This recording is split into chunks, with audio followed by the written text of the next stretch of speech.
Whiskey 5, Charlie, Charlie, Tango. Whiskey 5, Charlie, Charlie, Tango. Roger, Roger. What's the name there? Charlie, Charlie, Tango. Roger, Roger. What's the name there? Roger. Tom here in Louisiana. A 746 Pro. 100 watts and an inverted B. Over.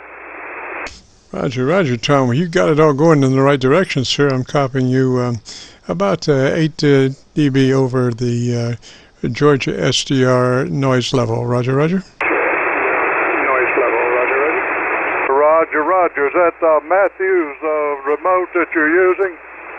I'm not sure, sir. It's the Atlanta SDR. That's let's see here. It's gosh, it's just I'm not real sure, sir. It's not identified further than that that I can see at the moment. Just identified as Atlanta, Georgia SDR. Roger. Okay, Roger, Roger. Well, I just wanted to wave a hand. I don't have the amplifier end line, so 2KD Classic, but it's not in line at the moment. But hey, thanks for the comeback, and I appreciate it. W5CCT, Tom in Louisiana. Roger, Tom. Now, why in the world, when we're doing recordings, would you not have your power amp on? I mean, my mama taught me to put the best foot forward, sir. I'm trying to get the best recording I can. I've gone to a great deal of effort to align everything for just perfect recordings, as true to your signal as possible. But if you've got a little power amp there that could knock a couple of dB or 10 dB or 20 dB off my noise level, you know, it would be everly so much appreciated, Roger. Roger, Roger. Well, hey, I will see what I can do with that, and we'll get that. We'll get the line. We'll get that noise down for you. Okay. All right, sir. Now I am holding my breath because I'm serious about this. You know, we've got our RF receive level way down to where it's you know, our AGC receive AGC is not functioning to be sucking up garbage between words, and so we just have a nice quiet platform there for you to come ahead and excite the world. Roger, Roger. Hey, Roger, Roger. Well, thank you, and hey, good luck, and the very best to you. I think you said you are up in northern Kentucky or somewhere on the Ohio River, anyway. But take care, and the very best to you. Whiskey 5, Charlie, Charlie, Tango, and good day. Well, don't rush off, man. You got a great signal. Don't rush off. I'm recording, sir, and I want you to be able to go to YouTube and hear your beautiful transmission, Roger. Roger, Roger. Well, I thank you for that, and hey, I can take a look at it when you get it up, and we'll see what the old 746 Pro sounds like. Let's see, antenna-wise, as I said, it's an inverted V. Of course, it's a double bazooka is what it is for 40 meters. My best antenna, which is on the ground right now, is a full weight 160 loose at about 40 feet. So I've got to work to get it back up. I'm in the process, trimmed out some limbs and trees so I can get the line back up when I do choose to pull it up. If I can find a way to get it about 40 or 50 feet up on the side of that pine tree. So that is my next project, and I think I've got to cut down about a 10 or 12 inch cherry tree and able to do all that, to enable pulling the wire up. So, hey, that's it from this QTH. Thanks for the recording. Whiskey 5, Charlie, Charlie, Tango, Tom in Louisiana. Roger, Tom. Well, you know, you don't really have to have that that loop up there, that horizontal loop up 50 feet. If you can get it up 30 feet, it's darn near just as good. If you can hit 30 feet on that loop, you'll be just as good as 50. You could have two antennas, one 50, one at 30, and you could A/B, and nobody could tell, the difference. So, gosh, if you can get it up 30, go ahead. And I'm just curious, what brought that loop down? Was it a squirrel?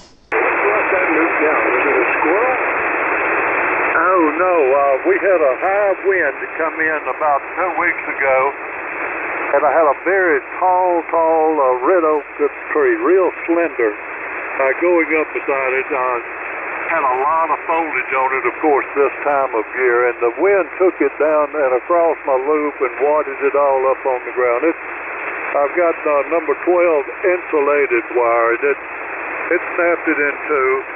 And the reason I'm going to have to go to 40 feet or so on that pine tree is because that'll be to the first limb, and that's what I'll have to do, over.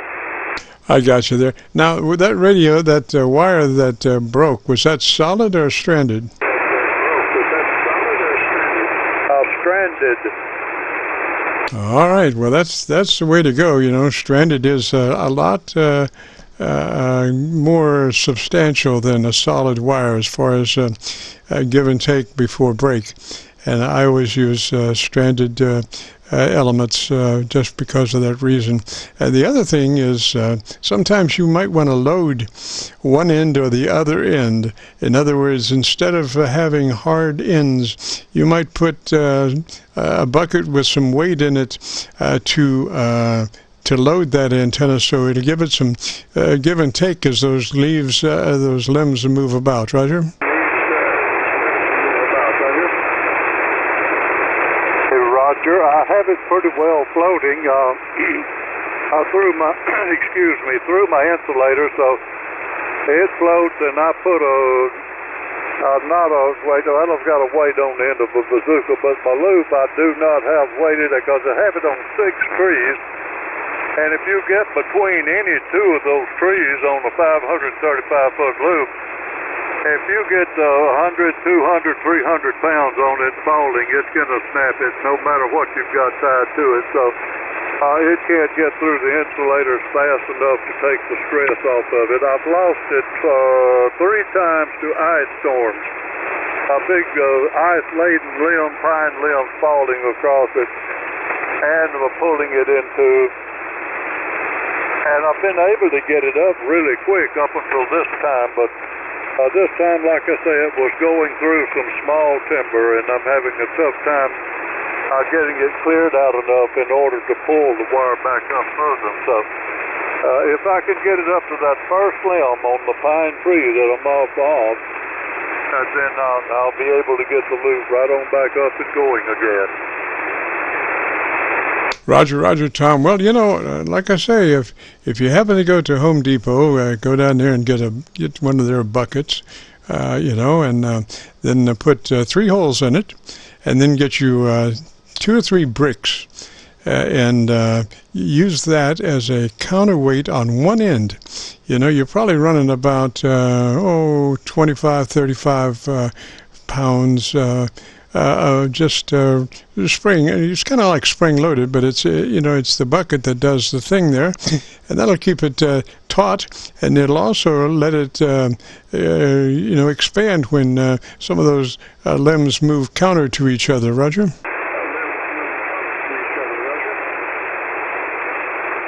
Roger, that is true, and that will it would help some if I could do that, but. Like I say, it floats pretty good, and unless I get something down across it, I've had no trouble with it. I've had it up for 10 years, and like I say, I lost it twice in ice storms, and that's all. But I guess I've been fortunate that I don't have much ice down here in Louisiana.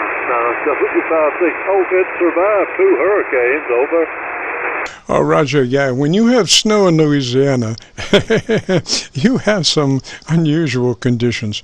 Well, Tom, let me say 73, sir, and I wish you luck on getting that loop back up, and I hope it stays up for another 10 years or more.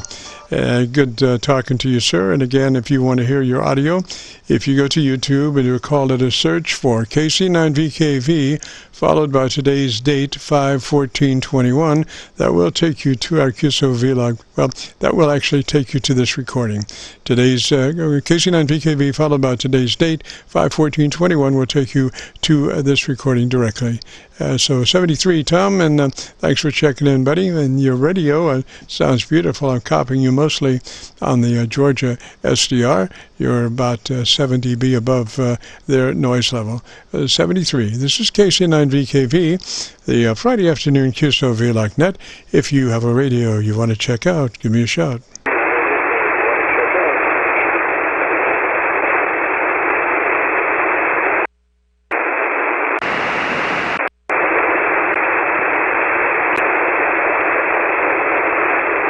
This is KC9VKV, Friday afternoon Qso-Vlog net.